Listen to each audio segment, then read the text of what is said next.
Este programa é livre para todos os públicos. Meus amigos e amigas, com alegria, com a graça de Deus, nós estamos aqui para mais uma Escola da Fé. Dando graças a Deus por nós podermos levar esse programa até você já há muitos e muitos anos. Trazendo para você aquilo que está no coração da igreja, né? Aquilo que é o tesouro da nossa fé. Muito bem, o que nós vamos estudar hoje? Olha, nós já estamos falando da igreja já há um bom tempo. Aula passada nós falamos da igreja que é una e única, né? Já falamos da igreja apostólica. Eu quero falar hoje mais um dogma de fé, que é importante entender. A igreja é santa, ok? Vamos entender como é que a igreja explica isso, certo? Em nome do Pai, do Filho e do Espírito Santo. Amém. Convido você para comigo invocar o Divino Espírito Santo, a sua luz, para iluminar a nossa inteligência, para compreender esses mistérios da nossa fé. Vinde, Espírito Santo, vinde pela intercessão poderosa do Imaculado Coração de Maria, vossa amadíssima esposa. Divino Espírito Santo, com a vossa luz divina, iluminai a nossa inteligência, nossa vontade, nossa liberdade, para que a gente possa compreender um pouco esses mistérios da nossa fé. Ave Maria, cheia de graça, o Senhor é convosco. Bendita sois vós entre as mulheres, e bendito é o fruto do vosso ventre, Jesus. Santa Maria, Mãe de Deus, rogai por nós, pecadores, agora e na hora de nossa morte. Amém. Glória ao Pai, ao Filho e ao Espírito Santo, como era no princípio, agora e sempre. Amém. São José, rogai por nós. Em nome do Pai, do Filho e do Espírito Santo. Amém. Eu quero começar mostrando a você um livro muito bonito, escrito pelo Papa João Paulo II. Sim, a igreja. Tá aí. Você quer conhecer bem a igreja? Eu vou mostrar aqui para vocês vários livros sobre a igreja. Aqui são 51 catequeses que o Papa João Paulo II fez sobre a igreja. Uma coisa maravilhosa. Esse livro eu escrevi não, eu simplesmente peguei as catequeses do Papa e compilei aqui. Na época não tinha nem internet ainda, eu tirava do jornal L'Osservatore Romano, que era o jornal do Vaticano, porque esse livro foi escrito já tem bastante tempo, não sei se tem a data aqui, mas já tem acho que mais de 20 anos. 2001, 22 anos. Mas é uma eclesiologia profunda. Recomendo a quem quer conhecer bem a igreja. Esse outro livro, né, A Minha Igreja, eu explico também num outro tipo de explicação, enfocando inclusive um pouco da tradição e da história da igreja, A Minha Igreja. Coloquei esse nome porque Jesus disse para Pedro, né, sobre ti edificarei a minha igreja. E um livro que mostra calúnias e lendas sobre a igreja. Muita mentira, muita lenda negra sobre a igreja que a gente precisa conhecer para não ficar acreditando aí num monte de mentira. Bom, vamos lá. A igreja é santa. O que significa isso? Vamos desdobrar esse item um pouco, né? O credo niceno-constantinopolitano, que é fruto daqueles dois concílios de Niceia e de Constantinopla, no ano 325 e depois 381, ele reza que a igreja é una, santa, católica e apostólica. Olha, una, santa, católica e apostólica. Já vimos igreja una, igreja apostólica, igreja católica, que é universal. Vamos falar hoje da igreja santa, ok? Algo que muita gente não acredita, né? Bom, por que a igreja é santa? Vamos lá. A igreja, ela é o corpo de Cristo, certo? E é santificada por Ele mesmo. E por Ele, e nele, ela torna-se, então, também santificante. Os santos que se tornaram santos foram por causa da igreja. Como assim por causa da igreja? Pelos sacramentos da igreja, pela liturgia da igreja, pela oração da igreja, pelo evangelho que a igreja, né, prega Então, a igreja ela é santa e ela é santificante. Né? O Concílio Vaticano II, lá no documento Sacrosanto Concílio, que foi o documento sobre a liturgia, né? O Sacrosanto Concílio, que é uma constituição dogmática, né? Disse que nos ensina que todas as obras da igreja tendem para a santificação dos homens em Cristo e a glorificação de Deus. É importante entender isso, né? Que todas as obras da igreja, tudo aquilo que a igreja faz, a catequese, a pregação, a liturgia, a moral, tudo, né? É para a santificação dos homens em Cristo, que é o santificador, né? E a glorificação de Deus. Vocês encontram isso lá na Sacrosanto Concílio número 10. E diz aí, né? Porque na igreja está depositada aí um outro documento do concílio, a Unitatis Redintegratio, no número 3, diz que está depositada na igreja a plenitude dos meios da salvação. A plenitude dos meios da salvação. Você vai encontrar alguns meios de salvação nas igrejas protestantes. Eles têm a Bíblia, têm a fé, têm a oração, são meios de santificação. Mas a plenitude dos meios de salvação, confissão, Eucaristia, liturgia, não tem. Entende?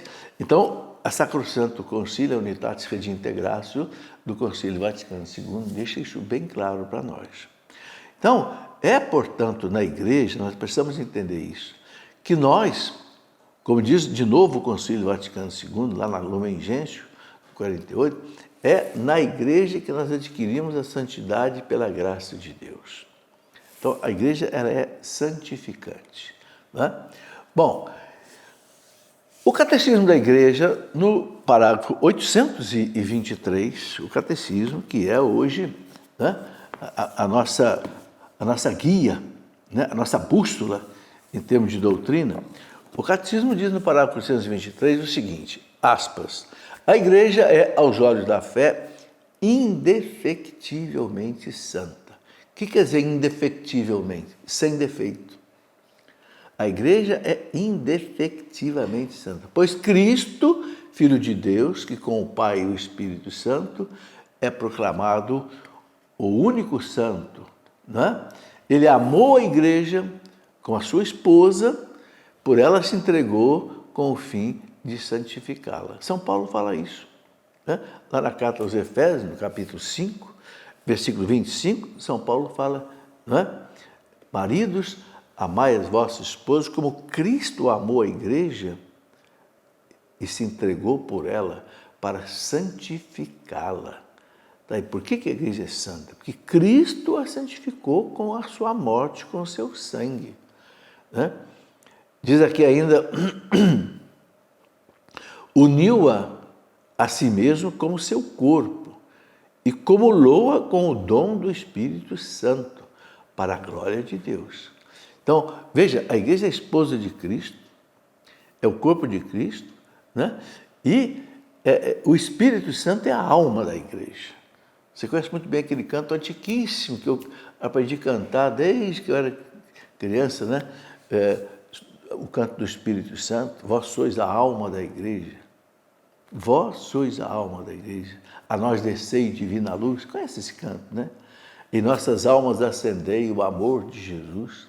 Aí depois a segunda estrofe, vós sois a alma da igreja, vós sois a vida, sois o amor. Então a igreja é santa porque ela é o corpo de Cristo. São Paulo compara Cristo com uma cabeça da igreja, né? Cristo, quando ele fala da igreja, ele se coloca, ele compara, né?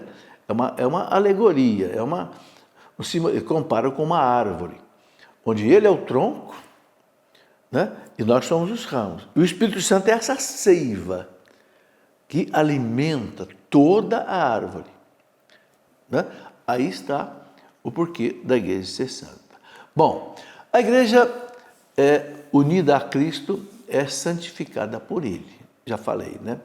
Por Ele e nele ela se torna também santificante. O Catecismo fala isso no parágrafo 824. Era bom você anotar esses parágrafos e conferir. Parágrafo 824. Então, todas as obras da igreja tendem como seu fim, né, para esse propósito. Como eu disse, já citei aqui a Sacrosanto Concílio, né, porque ali é que nós temos então a plenitude dos meios da salvação. E o mesmo Concílio Vaticano II, na Lumen Gentium, número 48, fala que a igreja é o sacramento universal da salvação. Bom, mas vamos em frente. O Catecismo fala no parágrafo 827 o seguinte, que, abre aspas, a igreja é santa mesmo tendo pecadores em seu seio.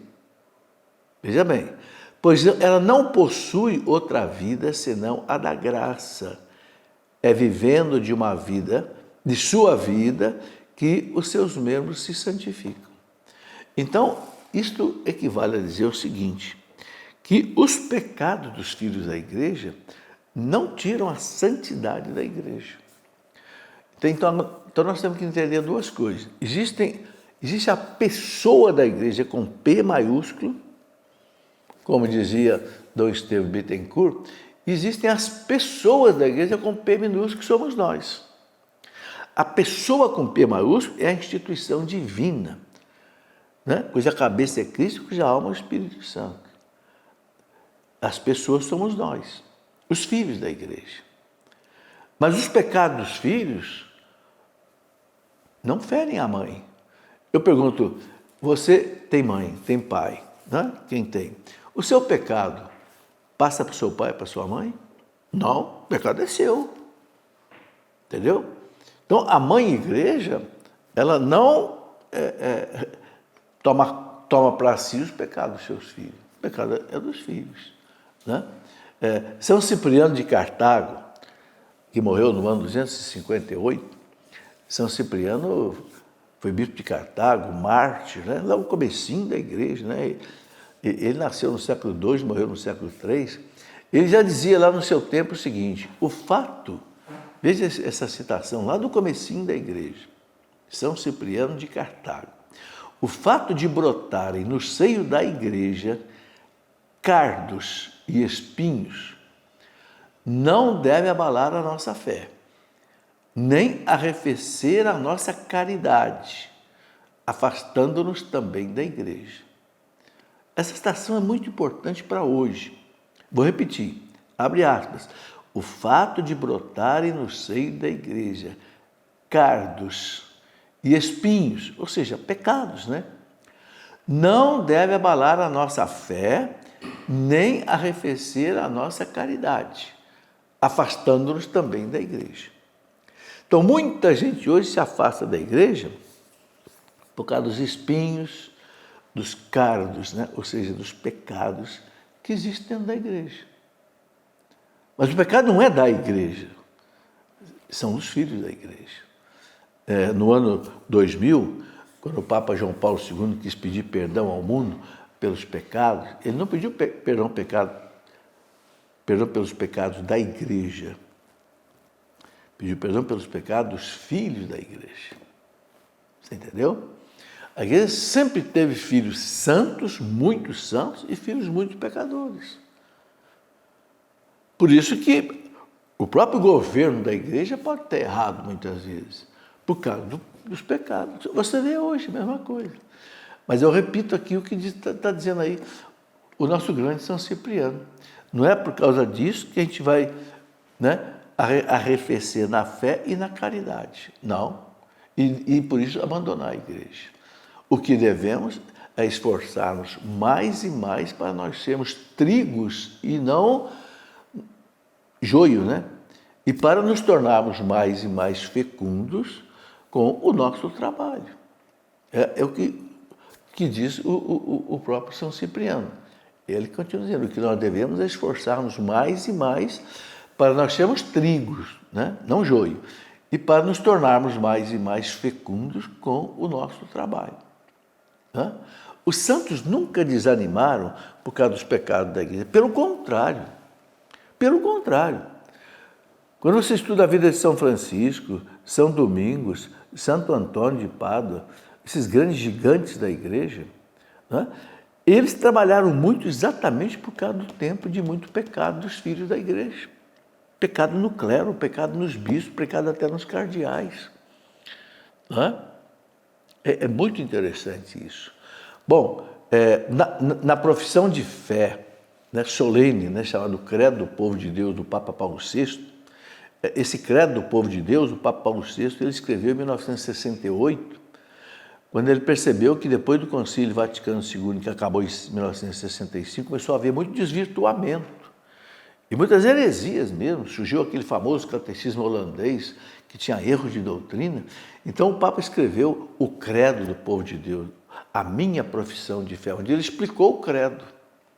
É um documento que vale a pena a gente ler, né? Então o Papa Paulo VI ele diz o seguinte: a igreja é santa, mesmo compreendendo pecadores no seu seio, pois não possui outra vida senão a vida da graça, né? E vivendo de sua vida que seus membros se santificam. Subtraindo-se a vida dela, da igreja, que cai nos pecados e nas desordens que impedem a irradiação da santidade dela. Então, a igreja ela não tem culpa, né? Ela faz tudo para a santificação das pessoas. Muito bem, vamos lá para o nosso intervalo e já voltamos daqui a pouquinho. Meus amigos, de volta já com a nossa Escola da Fé. Estamos conversando hoje sobre a santidade da igreja. Muita gente não entende isso, acha que a igreja é pecadora. Não, a igreja não é pecadora. Os papas deixaram claro, acabei de mostrar aqui, o Papa Paulo VI dizendo, lá no Credo do Povo de Deus, ele fala: a igreja é indefectivelmente santa. Os pecados são os filhos da igreja. Ok? A igreja é santa porque Cristo a santificou, São Paulo fala, pelo sangue dele derramado, né? Ele é a cabeça da igreja, a cabeça no sentido de que é o cérebro que comanda o corpo, não é isso? É a cabeça que comanda o corpo. E a alma é o Espírito Santo, a força, né? Muito bem. Bom, vamos continuar. Eu quero só mostrar a vocês um livro de quem gosta de se aprofundar nas coisas da igreja, dos santos doutores, santos padres, né? No coração da igreja. Esse livro é um compêndio de textos do primeiro século até o século XX, de grandes ensinamentos da igreja, principalmente de santos doutores, santos padres, né? Uma coisa maravilhosa. É realmente um tesouro que está no coração da igreja. Tá certo? Muito bem. Então, vamos continuar aqui a nossa caminhada. Então, nós estamos falando que é vivendo da vida da igreja que os seus membros se santificam. Quem vive da vida da igreja, ou seja, confissão, Eucaristia, Palavra de Deus, liturgia, apostolado, né? Se santifica, né? Subtraindo-se a vida da igreja, deixando essas coisas que caem então nos pecados e nas desordens que impede o quê? A irradiação da santidade da igreja. O que impede a santidade da igreja atingir as pessoas? Quando se subtrai, né, da vida dela. A vida dela que é uma vida de santidade, né? Então, é por isso, né, diz o Papa Paulo VI, lá no Credo do Povo de Deus, que eu citava antes, o Papa Paulo VI, é por isso que ela sofre e faz penitência por essas faltas, das quais tem o poder de curar seus filhos, né? Pela penitência, né? Pelo sangue de Cristo e pelo dom do Espírito Santo. Então, a igreja, ela luta pela santificação de seus filhos, né? Agora, é claro, gente, nós temos que entender o seguinte: dentro dos leigos, você tem santos e tem pecadores. No clero, entre os diáconos, entre os sacerdotes, você tem santos e tem pecadores. Entre os bispos, você tem santos e pecadores. Até entre os papas que nós já tivemos, houve papas que foram canonizados e muitos que não foram canonizados. Quantos papas foram canonizados? Mais ou menos uns 50. Quantos papas a igreja já teve? 267. Então você percebe que uma coisa é a santidade da igreja, somos nós, a nossa miséria. Enquanto a gente vive da vida da igreja, a gente se santifica. Bom, quando a igreja canoniza certas pessoas, né, que viveram uma vida conforme a vida de Cristo, que são os nossos santos, as nossas santas, né, que viveram então na graça de Deus, praticaram as chamadas virtudes heróicas, né? Ela confirma, reconhece o poder do Espírito de Santidade que existe nela. Eu não sei se você sabe, mas a igreja já canonizou mais de 20 mil santos. Sem contar aqueles que estão no céu e que a igreja oficialmente não canonizou, porque às vezes, né, por exemplo, só lá na perseguição romana, na perseguição do nazismo, foram milhares e milhares e milhares. São muito mais de 20 mil santos no céu. Mas canonizado oficialmente, com processo, com decreto, mais de 20 mil. Ora, por que essas pessoas são santas? Por que estão no céu? Porque viveram da vida da igreja. Você não vai encontrar um santo, um canonizado, que não tenha vivido dessa vida da igreja. Não é? Então, esses são aqueles, como viu São João lá no Apocalipse, né? São João lá no Apocalipse, né? Ele viu os sobreviventes daquela grande tribulação que tiveram as suas vestes e as alvejaram, né, no sangue do Cordeiro. Está lá no Apocalipse, capítulo 7, versículo 14, São João viu aquela multidão de santos, né, que passaram pelas tribulações da vida. Ninguém chega à santidade sem tribulação. Pode tirar o cavalinho da chuva, né? Ninguém chega, São Paulo fala na carta dos Atos dos Apóstolos, é preciso sofrer bastante para entrar no reino dos céus. Está lá no capítulo 14 dos Atos dos Apóstolos. Né? Mas, com isso, a pessoa, na fé, ele vai alvejando as suas vestes, ou seja, vai se purificando a sua alma no sangue do Cordeiro. Certo? A igreja, então, propõe para nós esses santos como modelos a serem imitados. Diante de Deus, eles intercedem por nós sem cessar. Né? Então, a oração eucarística que fala isso. Os santos, olha que coisa bonita, os santos intercedem por nós no céu sem cessar. Gente, que coisa maravilhosa a gente saber que essa multidão, esses milhares e milhares, né, rezam por nós sem cessar. Né? Claro que esta oração dele, a eficácia da oração dele, depende de nós, depende da nossa liberdade, depende de como é que a gente responde à graça de Deus, como é que a gente coopera com a graça de Deus. Mas na medida que a gente coopera com a graça de Deus, a ação deles age em nós. O que dizia Santa Teresinha do Menino Jesus? Eu vou passar o meu céu na terra. O que ela quer dizer com isso? Eu vou passar o meu céu rezando por aqueles que estão na terra, ajudando, intercedendo. Isso é uma coisa muito importante da gente perceber. Por que nós temos as imagens dos santos? Por quê? O que a imagem do santo para nós representa? Exatamente isso, 3 coisas. Primeiro, a imagem representa que aquele que está representado na imagem é um modelo para eu seguir nas suas virtudes heróicas. Segundo, lembrar que esta pessoa representada nessa imagem que está no céu, ela intercede por mim sem cessar. Então eu posso pedir graças a ela através de novena, através de despedida. E terceiro, ela é santa pela graça de Deus, porque viveu a vida da igreja. Então, é isso que uma imagem para nós representa. Não tem nada de idolatria, não tem nada de... Né? Quem acha que a gente olha para uma imagem para idolatrar os santos, adorar, de jeito nenhum. Nós só adoramos a Santíssima Trindade, ponto. Ponto. Ninguém adora Nossa Senhora, ninguém adora São Miguel, ninguém adora Santa Teresinha. Nós os veneramos, nós os amamos, porque eles estão no céu intercedendo por nós, sem cessar. Não se esqueça disso. Muitos católicos não acreditam na intercessão dos santos. Ah, não, eu vou direto a Jesus. Ah, é? Se você quiser falar com o presidente da República, você vai direto nele? Vai?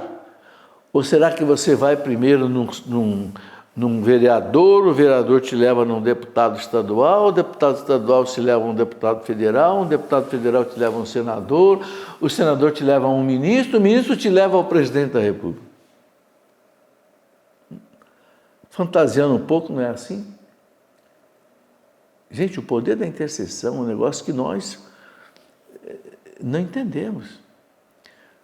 Quando o padre João era vivo, tinha gente que chegava para mim e falava assim: professor, o senhor é amigo do padre, o senhor vai na casa do padre. Eu ia mesmo, qualquer hora que eu queria, eu ia na casa do padre. O padre sempre me acolheu de braços abertos, né? Faz favor, pede para o padre rezar por mim. Assim. Intercessão, meu amigo. Intercessão. Você quer um negócio com alguém que você não conhece, o que você faz? Você pega um amigo do amigo. Não é assim? E o céu? E os santos no céu? A gente tem que repensar isso. Se você não acredita nos santos, faça uma experiência um dia. Faça uma novena a um santo para você pedir uma graça que você precisa. Então, a gente sabe que essa força dos santos, a pujança dos santos presentes em toda a longa história da Igreja, é a grande prova da sua santidade intrínseca, a santidade interna que existe na Igreja. Né? Eles sempre foram a fonte de renovação da Igreja nas horas mais difíceis. Não tenha dúvida. Para dar um exemplo, acabou a Revolução Francesa, 1800 mais ou menos, a França estava naquela confusão, aquela perseguição à Igreja, surge, né, esse santo maravilhoso, São João Maria Vianney. Né?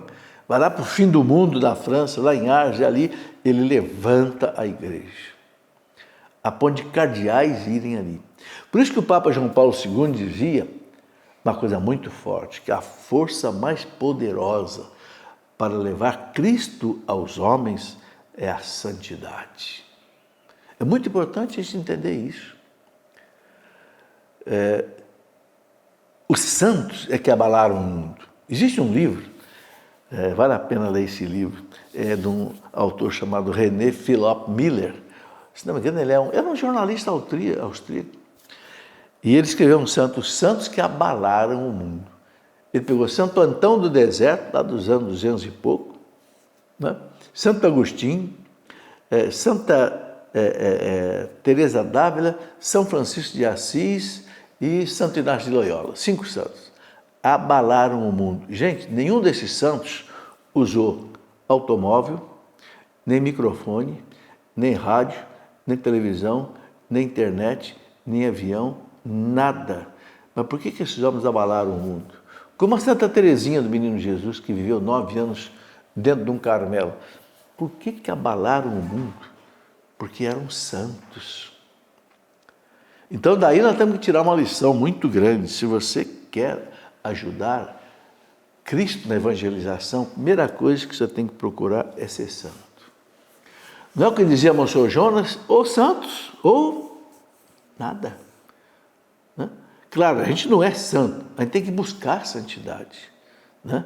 Não quer dizer que não, se eu não for 100% santo aqui, eu não posso andar. Não, não é isso. Enquanto eu luto pela santidade, eu rezo, eu tenho condições de levar Cristo para as pessoas. Né? Eles sempre foram, não tenham dúvida, a fonte de renovação da Igreja nas horas mais difíceis. Estuda a vida deles. Estuda a vida no São Francisco. Estuda a vida no São Domingos de Gusmão. Estuda a vida no Santo Antônio de Pádua. Estuda a vida no São José de Anchieta aqui no Brasil. Você vai ver isso. Né? Assim foram todos esses. Né? A gente pode citar uma infinidade de santos. Né? Santo Inácio de Antioquia, lá do ano 107, que foi mártir em Roma. São Clemente de Roma, Papa, né? no ano 94, Santo Irineu de Leão, Santo Agostinho, São Leão Magno, Santa Teresa d'Ávila, São João da Cruz, São Bernardo, São Domingo, nossa Senhora, eu podia ficar passando aqui essa aula inteira só falando o nome desses santos e santas e mártires e confessores e virgens e viúvas, né? Um exemplo fantástico aqui para nós, por exemplo, na América Latina, a nossa padroeira da América Latina, né? Santa Rosa de Lima, que coisa maravilhosa. Uma menina que viveu para Deus. É da Ordem Terceira de São Domingos, né? Mas viveu uma vida de tanta penitência, de tanta oração, que hoje é padroeira da América Latina. E lá temos que pedir muito a ela, né? Que tenha misericórdia nessa América Latina, né? Que está se tornando cada vez mais vermelha, né? Muito bem. São João Paulo II, num documento muito importante chamado Christi Fidelis Laetice, né? Aquela exortação apostólica que ele escreveu depois de um sínodo que ele convocou sobre os leigos. Christi Fidelis Laetice, né? Os cristãos leigos, né? Ele diz o seguinte, que a santidade é a fonte secreta e a medida infalível da sua atividade apostólica e do seu elan missionário. Está falando para nós leigos que a santidade é essa fonte secreta e uma medida infalível da atividade apostólica, né? Quer dizer, o santo realmente ele converte, ele abala, né? É a força mais poderosa para levar Cristo aos corações dos homens. O Papa disse, né, essa frase. Bom, os santos eles arrastaram multidões para Deus pela força imensa da sua santidade. A gente pode depois, se ainda houver tempo aqui nessa nossa aula de hoje, explorar um pouco a vida de alguns santos disso, o que eles fizeram. Mas vamos lá. Palavra ainda do Papa João Paulo II. Ser santo, ser apóstolo, ser evangelizador, eis, caros fiéis, seja este também o vosso constante desejo e a vossa aspiração. É um convite do Papa São João Paulo II para nós, né? Ser santo, ser apóstolo, ser evangelizador, eis, caros fiéis, seja este também o vosso constante desejo e a vossa aspiração. Beleza? Vamos lá para o intervalo. Mais um, a gente já volta para completar a nossa aula. Muito bem, gente boa, vamos em frente com a nossa conversa de hoje. Você está vendo que tem muita coisa para a gente conversar sobre a santidade, sobre a missão da igreja, não é? A igreja tem uma missão, que é o quê? Evangelizar. E tem uma vocação. Qual é a vocação? A santidade. Importante guardar isso. A missão é a evangelização, mas a vocação é a santidade. Sem a santidade, a igreja não consegue cumprir a missão dela, que é a evangelização. Então, esses dois pontos, né? A igreja sempre foi grande evangelizadora quando ela teve muita gente santo dentro dela. Essa é uma verdade, né? Bom, quero mostrar a vocês mais dois livros que ajudam a gente a mergulhar aí no coração da igreja. Primeiro, História da Igreja, né? Esses são 3 volumes, aqui eu estou mostrando apenas o primeiro volume, que é a Idade Antiga, que vai do ano 30, vamos dizer, até o ano 500, mais ou menos. Depois nós temos um segundo volume, que é sobre a Idade Média, que vai do ano 500 ao ano 1500, são 1000 anos de Idade Média, onde a igreja, né, pegou aquela massa bárbara que tinha derrubado o Império Romano, né, no ano 476, godos, ostrogodos, visigodos, suevos, burgúndios, celtas, vikings, magiares, alamanos. A igreja pegou aquela massa bárbara toda e foi evangelizando. 600 anos de sangue, suor e lágrimas. E a igreja então chegou na cristandade da Idade Média. Foram 1000 anos, né? A Idade Média. Depois vem a Idade Moderna e Contemporânea, que é o terceiro volume. Então, Quem tem vontade de estudar a história da igreja, tem aí. Olha, aqui são 3 volumes. Se você quiser mais, tem Daniel Rupp que escreveu 10 volumes. Eu escrevi em 3, deu uma sintetizada na história da igreja. Mas se você quiser saber com muito mais riqueza de detalhe, a melhor coleção é do Daniel Rupp, que é da editora Quadrante. Esse aqui é da nossa editora Cleofas, mas tem um da Quadrante. Bom, um outro livro que eu gostaria de recomendar a você, Uma História que Não é Contada. Que história é essa que não é contada, professor? O que tem de bonito que a igreja fez na história da humanidade e que é escondido, sobretudo dos alunos, nos colégios, nas universidades. E o que a igreja fez de bonito, professor, que é escondido? Bom, começa pelas universidades. Foi ela que fundou as universidades no mundo. Oxford, Cambridge, na Inglaterra, né? A Universidade de Sorbonne, da França, a mais importante, a Universidade de La Salamanca, na Espanha, a mais importante, a Universidade de La Sapienza, da Itália, a mais importante. Quem fundou foi a Igreja Católica. Não teve nenhuma instituição na história do mundo que tenha feito tanta caridade como a Igreja Católica. Quem fundou as Santas Casas de Misericórdia no mundo inteiro? Quem que deu à Igreja os grandes santos trabalhando com a caridade do povo? Santa Teresa, né? De Calcutá, Madre Teresa de Calcutá, Irmã Dulce, né? E tantos santos e santas que deram a vida pela caridade. Isso não se conta. Né? E aí, tantas e tantas coisas. Quem construiu as belíssimas catedrais do mundo inteiro que os turistas vão visitar? Quem fundou? A igreja. Então, a igreja foi toda a mentora na Idade Média de toda a música, toda a arte, toda a ciência, toda a história, todas as pesquisas, a igreja. Mas isso, meus irmãos, infelizmente não é contado. É muito gostoso meter o pau na igreja. A igreja que fez cruzada, a igreja que fez inquisição, a igreja que fez isso, que fez aquilo. Mas não se mostra as luzes, só mostram as sombras, que foram muito menos intensas do que as luzes. Então está aí. Quer estudar? Uma história que não é contada. Mas vamos em frente aqui com a nossa conversa. Estamos falando sobre a santidade. O Papa João Paulo II, né, coloca um texto que vale a pena eu ler aqui para vocês. Ele fala assim: ser santo, ser apóstolo, ser evangelizador, eis, caros fiéis, seja este também o vosso constante desejo e a vossa aspiração. Né?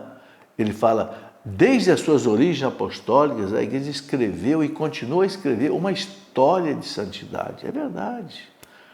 Desde o primeiro século até hoje. Nós temos santos canonizados no primeiro século, os próprios apóstolos, né? E temos santos canonizados no século XX, o próprio João Paulo II, Paulo VI, João XXIII, do século XX. E século XXI vai ter também, entende? Bom, continua o Papa dizendo assim, né? João Paulo II, aqueles que seguem fielmente a chamada à santidade, escrevem a história da igreja na sua dimensão mais essencial, isto é, aquela da intimidade com Deus. Gente, temos que entender uma coisa muito difícil nesses tempos difíceis que nós estamos vivendo, nesse tempo de paganismo, de neopaganismo, um novo paganismo que entra no Ocidente, principalmente, né? Esse tempo de horrores, de propagação de aborto, propagação de eutanásia, propagação de uma série de famílias alternativas que não tem nada a ver com a família que Deus instituiu e tantas coisas, ideologia de gênero. Nesse tempo, gente, ou a igreja muda esse mundo pela santidade dos seus filhos, ou ela não vai mudar a história da humanidade.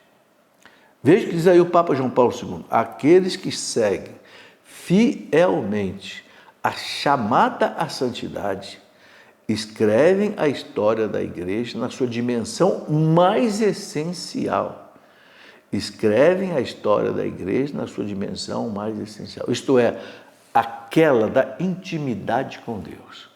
O santo é aquele que ele é santo porque ele tem intimidade com Deus na oração, na adoração, na missa, na confissão e etc. Não é? A Lumen Gentium do Concílio Vaticano II, Lumen Gentium quer dizer a luz dos povos. Não é? A igreja é a Lumen Gentium, a igreja é a luz dos povos.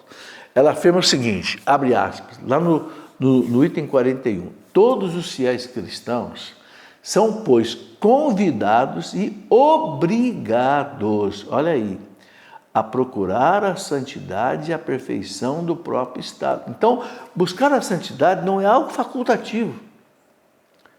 Eu não quero ser santo. Não! Todos os fiéis cristãos, se você foi batizado, todos os fiéis cristãos são convidados e obrigados a procurar a santidade e a perfeição do próprio estado. Santo como jovem, santo como casado, santo como padre, santo como bispo, santo como jogador de futebol, santo como empresário, santo como comerciante, santo como médico, santo como advogado, santo como cristão. Veja lá o número 41 da Lumen Gentium do Concílio Vaticano II. É a vocação universal da igreja. Como disse o concílio, né? O Senhor Jesus, mestre e modelo divino de toda a perfeição, a todos e a cada um dos seus discípulos, de qualquer condição, ele prega a santidade de vida, da qual ele mesmo é o autor e o consumador. Né? Cristo diz, né? Sede, portanto, perfeitos, assim como também vosso Pai Celeste é perfeito. Nossa, é impressionante, Jesus não deixa por menos. Você vê lá no Evangelho de São Mateus, capítulo 5, no versículo 48, Jesus sede, portanto, perfeito. Perfeito que é buscar a santidade. Assim como o vosso Pai Celeste é perfeito. A gente sabe que ninguém vai entrar no céu sem chegar à santidade perfeita. Não vai. A carta aos Hebreus, no capítulo 12, versículo 14, diz assim, ninguém pode ver a Deus sem a santidade. Ou seja, ninguém pode ir para Deus sem a santidade. Por isso que existe o purgatório. Graças a Deus que existe o purgatório. O purgatório é duro, é sofrimento? É, mas é a salvação nossa. Aqueles que morrem, diz o nosso catecismo aqui no parágrafo 1030, sem estar perfeitamente santificado. Quem é que vai morrer perfeitamente santificado? Você vai morrer perfeitamente santificado? Não, né? Então, passa por uma purificação da alma depois da morte, né? Para chegar à perfeição completa e poder, então, entrar em comunhão com Deus. Porque ninguém pode entrar em comunhão com Deus sem a santidade. Por quê? Porque Deus é santo, santo, santo, santíssimo. Entende? Tem um santo que faz uma comparação, quando ele fala do purgatório, eu me lembro qual é o santo, ele fala assim, qual é a noiva que no dia do casamento, ela iria para o altar com vestido sujo, um cabelo despenteado, sem tomar banho, suada, pelo amor de Deus, a hora que o noivo visse aquilo, ela ia correr fora do casamento. Gente, o que é ir para o céu? É viver em comunhão com Deus, é um casamento com Deus. A nossa alma vai ser desposada por Deus. Então a noiva, ela vai para o altar, bela, maravilhosa. Nenhuma mulher se enfeita tanto como no dia do casamento, porque vai receber seu esposo. Entendeu o que é o purgatório? Purgatório, você vai tomar o banho definitivo, passar o perfume celeste, entendeu? Pentear bem o cabelo, chamar a mulher que faz a maquiagem, né? Para você poder entrar na glória. Bom, São Paulo, ele exortava os fiéis de Éfeso a viver como convém a santos. Está lá em Efésios 5:3. Vamos viver como convém a santos. Aos Colossenses, que vivessem como escolhidos de Deus, santos e amados, de modo que leveis uma vida digna da vocação a qual vocês foram chamados. Está lá em Colossenses 3:12. Né? E aos Efésios, ou melhor, aos Tessalonicenses, né? Capítulo 4, versículo 3, aos Tessalonicenses, São Paulo fala assim: esta é a vontade de Deus, a vossa santificação. Está aí. Né? São Paulo começa quase sempre as suas cartas, sempre lembrando isso, chamando os cristãos à santidade. Por exemplo, olha só, Carta aos Romanos, capítulo 1, versículo 7, olha só. A todos que estão em Roma, queridos de Deus, chamados a serem santos. Olha aí. Depois, na carta aos Coríntios, capítulo 1, versículo 2. A igreja de Deus que está em Corinto, aos fiéis santificados em Cristo Jesus, chamados à santidade. Olha, veja só. A carta aos Efésios. Bendito seja Deus que nos escolheu nele antes da criação do mundo para sermos santos. São Paulo começa todas as cartas dele, não sei se você já reparou isso, né? Quando ele escreve, por exemplo, a carta, né, a Timóteo, ele fala isso também. Quando ele escreve para... e São Pedro também, né? São Pedro, lá na carta dele, primeira carta dele, São Pedro fala: a exemplo da santidade daquele que vos chamou, sede também vós santos em todas as vossas ações, pois está escrito: sede santos, porque eu sou santo. Primeira carta de São Pedro, capítulo 15, versículo 16. Bom, então, gente, nós temos que entender o seguinte: a vocação da igreja e a nossa vocação é a santidade. A missão é a evangelização. Mas a evangelização não acontece sem santidade. Como diz o caipira, pode tirar o burrinho da chuva. Entende? Então, nos nossos tempos difíceis que vivemos, né, a busca da santidade continua sendo o grande remédio que a igreja precisa. Não era isso que o Monsenhor Jonas pregava tanto nas suas pregações, nas suas coisas? Era, que esse homem pregou a vida inteira. Ele pregou duas coisas: evangelização, né? Evangelizar. Criou a canção nova para evangelizar através dos meios de comunicação. Rádio, TV, internet, né? Casas de missão. Mas o que esse homem sempre cobrou, subjacente à evangelização? A santidade. Né? Então, isso não é novo, gente. A gente vai lá no Antigo Testamento, você vê lá no livro do Êxodo, capítulo 16, 19, por exemplo, versículo 6, lá no Êxodo, né? O que Deus disse a Moisés? Vós sereis para mim um reino de sacerdotes e uma nação santa. Vós sereis para mim um reino de sacerdotes e uma nação santa. Está aí. Muito bem, então fica aí essa nossa recomendação de hoje, essa nossa aula de hoje. Né? Grandes santos foram eles que abalaram e santificaram e converteram o mundo. Amém? Peço aos diáconos, sacerdotes que nos acompanham, quem sabe, né? Algum deles aí, nos dê a sua bênção, então, pedindo a Deus essa graça especial para todos nós, né? Que a gente busque a santidade. Em nome do Pai, do Filho e do Espírito Santo. Amém.